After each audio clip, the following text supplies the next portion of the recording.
আসসালামু আলাইকুম। আমি মোহাম্মদ শামীম ইসলাম। আমি আছি infinity the academy of education teacher প্যানেলে। আজকে আমরা নবম দশম শ্রেণীর অধ্যায় ৩ বীজগাণিতিক রাশির কিছু টপিক নিয়ে আলোচনা করব। চলো দেখে নিই আজকে আমরা কোন টপিক গুলো নিয়ে আলোচনা করব। আজকে আমরা আলোচনা করব বীজগাণিতিক রাশির পরিচয়, সূত্র, অনুসিদ্ধান্ত, সূত্রাবলী, সূত্র, অনুসিদ্ধান্ত, সূত্রাবলী সম্পর্কিত ম্যাথ, এবং শেষে আমরা সলভ করবো কিছু বোর্ড এমসিকিউ। তাহলে চলো ক্লাসটি শুরু করা যাক। আমরা প্রথমেই শিখবো যে বীজগাণিতিক রাশির পরিচয়। বীজগাণিতিক রাশির পরিচয় জানতে হলে আমাদের আগে জানতে হবে যে বীজগাণিতিক রাশির জনকটাকে। বীজগাণিতিক রাশির জনক হলো ভাইয়া আল খোয়ারিজমি। তাহলে কে ভাইয়া? বীজগাণিতিক রাশির জনক হলো আল খোয়ারিজমি। আল খোয়ারিজমি। তাহলে আল খোয়ারিজমি বীজগাণিতিক রাশির জনককে আল খোয়ারিজমিকে বীজগাণিতিক রাশির জনক বলা হয়। এখন আমরা শিখবো যে বীজগাণিতিক রাশি কাকে বলে। বীজগাণিতিক রাশি কাকে বলে? বীজগাণিতিক রাশি বলে ভাইয়া সংখ্যা নির্দেশক, প্রতীক এবং প্রক্রিয়া চিহ্ন এর অর্থবোধক বিন্যাসকে বীজগাণিতিক রাশি বলে। তাহলে কি দেখলাম, কি বলবো আমরা? দেখো, সংখ্যা নির্দেশক, প্রতীক, এবং প্রক্রিয়া চিহ্ন দ্বারা, কি দ্বারা?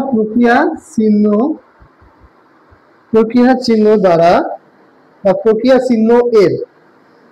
চিহ্ন এর অর্থবোধক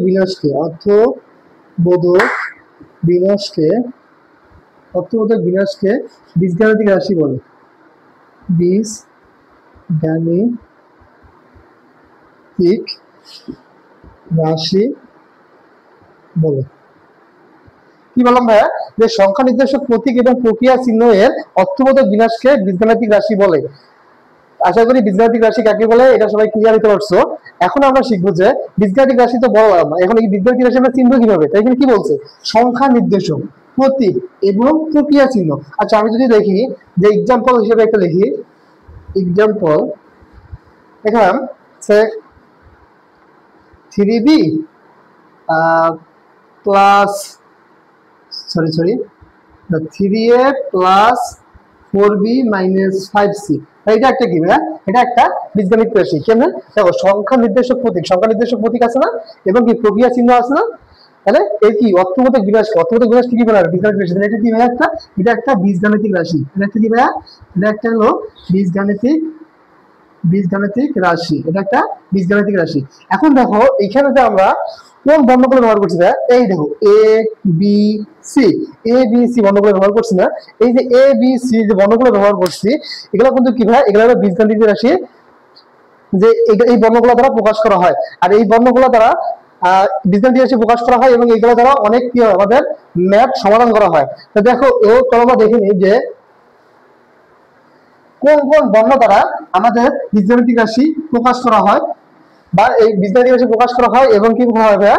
এগুলোর মাধ্যমে বিভিন্ন তথ্য প্রকাশ করা হয়। সেগুলো হলো কি কি ভাইয়া? সেগুলো হলো A B C M N P Q R X Y Z ইত্যাদি ইত্যাদি দ্বারা আমাদের কি করা হয়? বীজগাণিতিক রাশির তথ্য প্রকাশ করা হয়। তাহলে এখন আমরা কি কি শিখলাম? আমরা শিখলাম যে বীজগণিতের জনক কাকে বলা হয়, বীজগাণিতিক রাশি কাকে বলে, এবং বীজগাণিতিক রাশির যে বর্ণগুলো দ্বারা তথ্য প্রকাশ করা হয় সেগুলো সম্পর্কে আমরা জানলাম। এগুলো দ্বারা কি হয়? যে তথ্যগুলো প্রকাশ করা হয়, এবং এগুলো দ্বারা আমাদের কি বিভিন্ন আমরা সমস্যা সমাধান করতে পারি। এখন আমরা আলোচনা করবো যে এখন আমরা আলোচনা করবো যে আমরা তো অনেকেই শিখেছি যে পাটিগণিতটা শিখেছি না ভাইয়া? পাটিগণিতে কি হয়? পাটিগণিতে ধনাত্মক সংখ্যাগুলো ব্যবহার করা হয়। পাটিগণিতে কি করা হয় ভাইয়া? পাটিগণিতে ধনাত্মক সংখ্যাগুলো ব্যবহার করা হয়। কিন্তু কিন্তু ভাইয়া বীজগাণিতিক রাশিতে কি ব্যবহার করা হয়? বীজগাণিতিক রাশিতে ব্যবহার করা হয় শূন্য সহ ধনাত্মক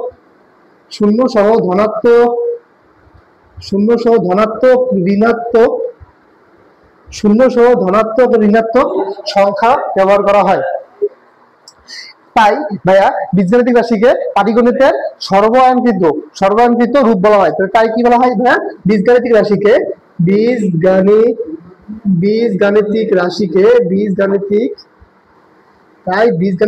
রাশিকে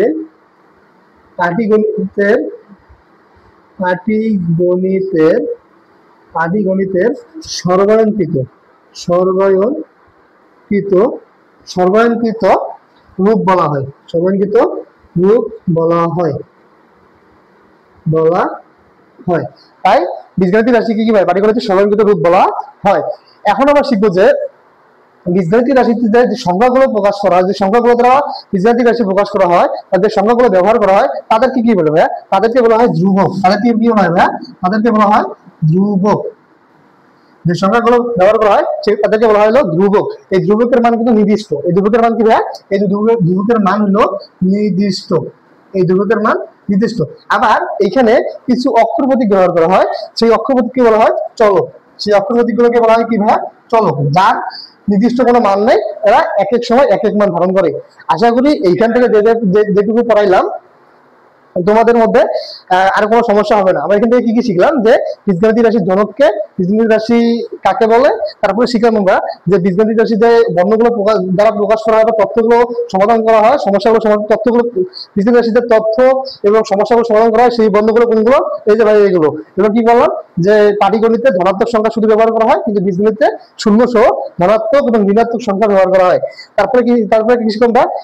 বীজগাণিতিক রাশি কি বলা হয়? পাটিগণিতের সর্বায়নকৃত কি বলা হয়? সর্বায়নকৃত রূপ বলা হয়। আবার কি শিখলাম? যে বীজগাণিতিক রাশিতে যে আমরা যে সংখ্যাগুলো ব্যবহার করি, সেই সংখ্যাগুলোকে বলা হয় ধ্রুবক। এদের মান কি হয়? নির্দিষ্ট। এবং যে অক্ষর প্রতীকগুলো ব্যবহার করি সেগুলোকে বলা হয় চলক। যার এদের কোনো নির্দিষ্ট মান নেই, এরা এক এক সময় এক এক মান ধারণ করে। আশা করি এটি ক্লিয়ার। এখন আমরা শিখবো যে বীজগাণিতিক রাশির যে সূত্রগুলো আছে, সূত্রগুলো শিখবো এবং সূত্র দ্বারা কিছু ম্যাথ সলভ করবো। এখন আমরা শিখবো যে বীজগাণিতিক রাশির যে সূত্রগুলো আছে, সেই সূত্রগুলো আমরা শিখতে হবে। এই সূত্রগুলো আমাদের ম্যাথ করতে অনেকটা কাজে লাগবে। এই সূত্রগুলো কি করতে হবে? আমাদের সুন্দরভাবে মুখস্থ রাখতে হবে। যে আমরা বিভিন্ন যে ম্যাথগুলো সলভ করবো, এই ম্যাথগুলোতে এই সূত্রগুলো কি করা হবে ভাইয়া? ইউজ করা হবে। সো এই সূত্রগুলো কি করতে হবে? ভালো করে মুখস্থ করতে হবে। তোমরা দেখে নিই সূত্রগুলো কি কি আছে। আমাদের প্রথম সূত্র হলো a plus B whole square. a plus B whole square সূত্র কি ভাইয়া? a square plus 2ab plus b square. তারপর আছে a minus b whole square. a minus b whole square সূত্র হলো a square minus 2ab plus b square. এখন আছে আমাদের পরের সূত্র কি? a square minus b square. a square minus b square সূত্র হলো a plus b into a minus b। তারপর সূত্র হলো x plus a into x plus b। এই সূত্রটা কি ভাইয়া? x square plus a plus b into x plus ab। পরের সূত্র আছে আমাদের a plus b plus c whole square. a plus b plus c whole square সূত্র হলো a square plus b square plus c square plus 2ab plus 2bc plus 2ac। এরপর আমরা শিখবো a plus b all কিউবের সূত্র। a plus b all কিউবের সূত্র হলো a cube plus 3a square b plus 3ab square plus b cube. এরপর শিখবো a মাইনাস b অল কিউবের সূত্র। a মাইনাস b অল কিউবের সূত্র হলো a cube minus 3a square b plus 3ab minus b cube. এখন আমরা শিখবো a কিউব প্লাস b কিউবের সূত্র। a কিউব প্লাস b কিউবের সূত্র হলো a plus b into a square minus ab plus b square. এখন আমরা শিখবো a কিউব মাইনাস b কিউবের সূত্র। a কিউব মাইনাস b কিউবের সূত্র হলো a minus b a square plus ab plus b square. এই ইউনিটে আমরা সূত্রগুলো শিখলাম। এই সূত্রগুলো আমাদের কি করতে হবে? ভালো করে মুখস্থ করতে হবে। এখান থেকে তোমাদের নোট খাতা তুলে দেওয়া শুনে দেওয়া, আমি সবগুলো সূত্র লিখে দিচ্ছি। তোমাদের 19 যে যে সূত্রগুলো লাগবে সব সূত্র এখানে আছে। তোমরা কি করবে? এই সূত্রগুলো সুন্দরভাবে মুখস্থ করে নিবা। এখন এই সূত্রের সাহায্যে আমরা কয়েকটি ম্যাথ সলভ করবো। এখন আমরা শিখবো সূত্রের সাহায্যে বর্গ নির্ণয়। তাই আমাদের প্রথম ম্যাথ দেওয়া আছে 2a প্লাস 3b। এটা কি করতে হবে? সূত্রের সাহায্যে বর্গ নির্ণয় করতে হবে। যেহেতু এটাকে বর্গ নির্ণয় করতে হবে, তাই আমাদের কি করতে হবে? এটাকে আগে সলভ করতে গেলে আমরা এটাকে কি করতে হবে? এটাকে আগে আমাদের বর্গ নিয়ে আসতে হবে। বর্গ নিয়ে আসলে এটা কি করতে হবে? 2a plus 3b। এখানে বর্গ করলে এটা কি হচ্ছে? হোল স্কয়ার আসতেছে। এখন এখানে লক্ষ্য করো, এখানে দেখো 2a plus 3b whole square. এখন আমরা এখানে যদি এটাকে সূত্রে নিয়ে আসতে হয়, তাহলে আমাদের কি করতে হবে? সূত্রে আনতে হলে আমাদের এটাকে a ধরি আর এটাকে বি ধরি। এটা ধরো এ, এটা ধরো বি। তাহলে কি আছে? এ প্লাস বি হোল স্কয়ারের সূত্র। A plus B whole square সূত্র পাই না? এই দেখো এ প্লাস বি হোল স্কয়ারের সূত্র এখানে দেওয়া আছে। তাহলে A plus B whole square সূত্রটা আমরা এখানে বসাবো।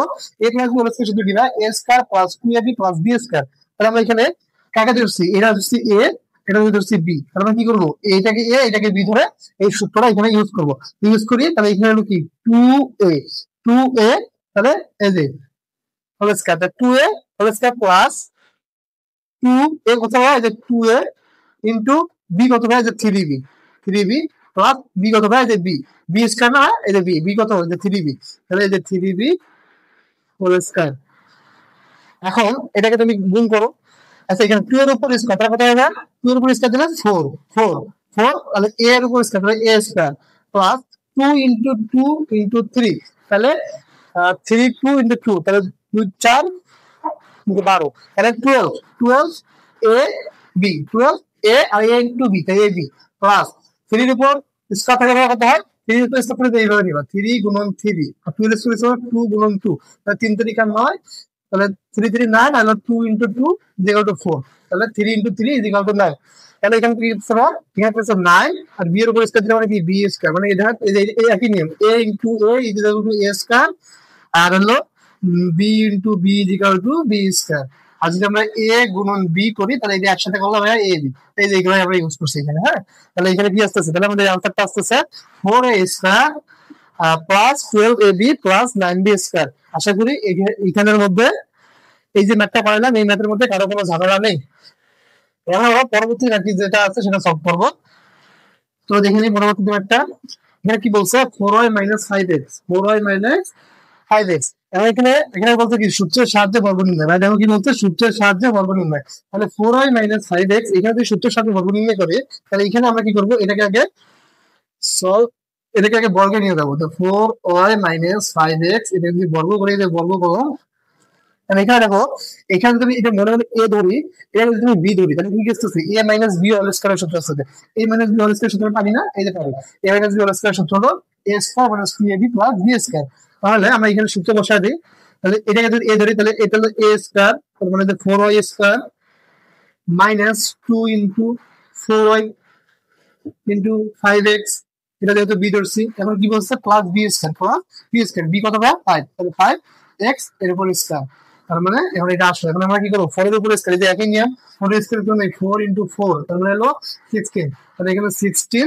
আর y ইনটু y তার মানে হলো y ইনটু y মানে কি y স্কয়ার মানে y স্কয়ার বসাই দাও মাইনাস 2 4 5 তাহলে 2 ইনটু 4 ইনটু 5 তাহলে এখানে কত আছে তাহলে 4 ইনটু 5 20 20 ইনটু 2 4b তাই এখানে আছে কি না 4b 4p আর এখানে আছে x তাহলে x x গুণন y তার মানে আসছে xy এই যে xy প্লাস 5 এর উপরে যেহেতু স্কয়ার আছে তার মানে কি 5 ডাবল হবে যে 5 ইনটু 5 তার মানে হলো 25 আর x এর উপর স্কয়ার মানে কি x ইনটু x তার মানে হলো x এর x স্কয়ার তাহলে এখানে আসছে কি 25 x স্কয়ার এটাই হলো आंसर তাহলে দুটো ম্যাথ সলভ করলাম খুবই ইজি বিজি করে ম্যাথগুলো সলভ করলাম এগুলো ম্যাথ একদম ইজি দেখা এখান থেকে যেমন সূত্রের সাথে দুটো ম্যাথ সলভ করবো আশা করি তোমরা একদম ক্লিয়ার হয়ে গেছো